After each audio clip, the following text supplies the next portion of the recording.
कि प्रधानमंत्री नरेंद्र मोदी की नाराजगी ही उपराष्ट्रपति जगदीप धनखड़ की कुर्सी छीनने की असली वजह बन गई। क्या जस्टिस यशवंत वर्मा के खिलाफ लाए जा रहे महाभियोग प्रस्ताव को लेकर केंद्र सरकार एक राजनीतिक क्रेडिट शो करना चाहती थी, लेकिन धनखड़ ने उनके सारे अरमानों पर पानी फेर दिया। मोदी सरकार चाहती थी कि महाभियोग प्रस्ताव पहले लोकसभा में लाया जाए ताकि उसे एक बड़ी संवैधानिक कार्रवाई के तौर पर पेश कर इसका सारा श्रेय ले लिया जाए।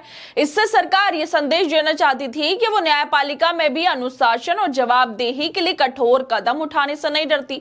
लेकिन ठीक इसके उलट धनखड़ ने राज्यसभा में विपक्ष के इस महाभियोग प्रस्ताव को स्वीकार कर लिया, वो भी तब जब विपक्ष की तरफ से इसमें 63 सांसदों ने हस्ताक्षर किए थे। यही से मामला बिगड़ गया। बताया जा रहा है कि इसके फौरन बाद केंद्रीय मंत्रियों की तरफ से धनखड़ को साफ संदेश दिया गया था कि प्रधानमंत्री इससे खुश नहीं है।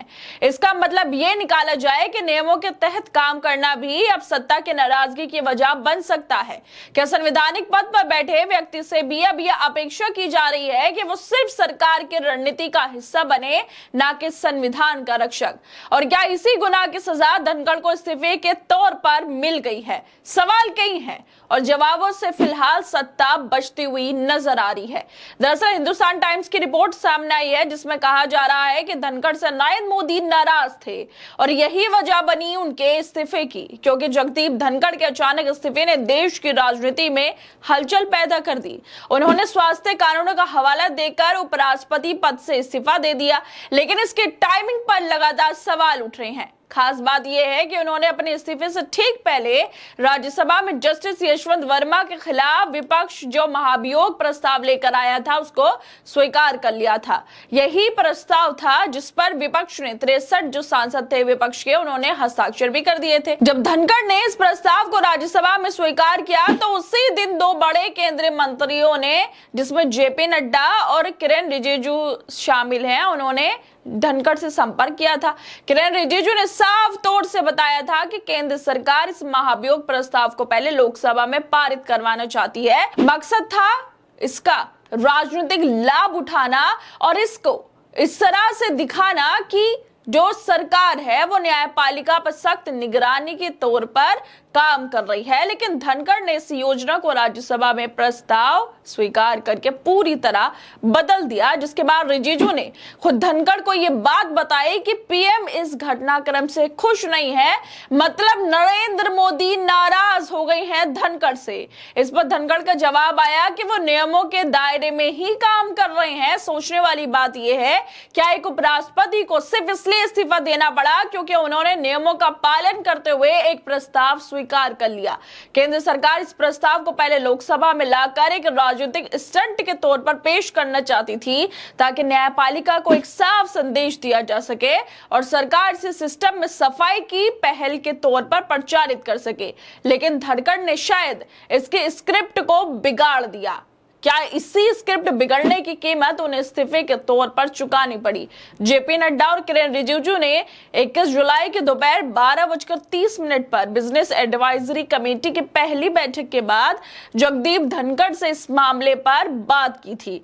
यह बातचीत जस्टिस वर्मा के खिलाफ लाए गए महाभियोग नोटिस पर धनखड़ के राज्यसभा में बोलने के बाद हुई थी। जो धनखड़ ने राज्यसभा में प्रस्ताव को स्वीकार कर लिया था, उसके बाद जेपी नड्डा और किरेन रिजिजू ने धनखड़ से बात की थी। किरेन रिजिजू ने धनखड़ को बताया था कि लोकसभा में महाभियोग नोटिस पर सहमति बनने की प्रक्रिया चल रही है और नेता प्रतिपक्ष राहुल गांधी ने भी इस नोटिस पर साइन कर दिए हैं। लेकिन धनखड़ ने जवाब दिया कि वो सदन के नियमों के तहत ही काम कर रहे हैं और राज्यसभा में इसको पास करवा लिया गया, जिससे शायद नरेंद्र मोदी और ज्यादा नाराज हो गए। केंद्र सरकार इस पूरे मुद्दे पर क्रेडिट लेने की जल्दबाजी में थी और धनखड़ ने उस रणनीति पर पानी फेर दिया। क्या उपराष्ट्रपति का नियमों के अनुसार काम करना अब सत्ता को इतना बुरा लग गया कि इस्तीफा ही देना पड़ा धनखड़ साहब को?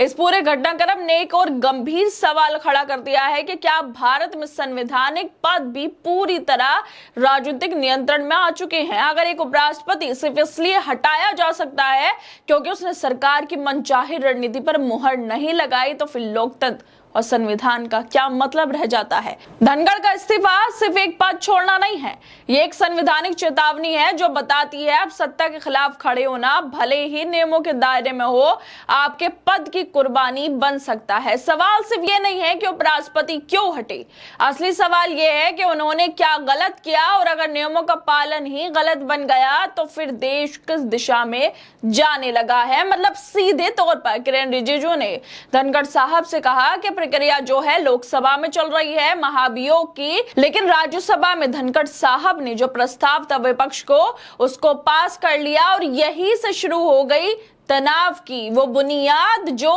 सीधे तौर पर अब धनखड़ के इस्तीफे तक पहुंच गई है, क्योंकि नरेंद्र मोदी नाराज हो गए थे धनखड़ से, क्योंकि वो क्रेडिट लेना चाहते थे इस पूरी प्रक्रिया का, जस्टिस वर्मा को हटाने का, महाभियोग के प्रस्ताव का, लेकिन धनखड़ साहब ने उल्टा कर दिया और विपक्ष के प्रस्ताव को ही पास कर दिया। इसी वजह से नरेंद्र मोदी नाराज हो गए और शायद ये नाराजगी इतनी ज्यादा बढ़ गई कि इस्तीफे तक पहुंच चुकी है।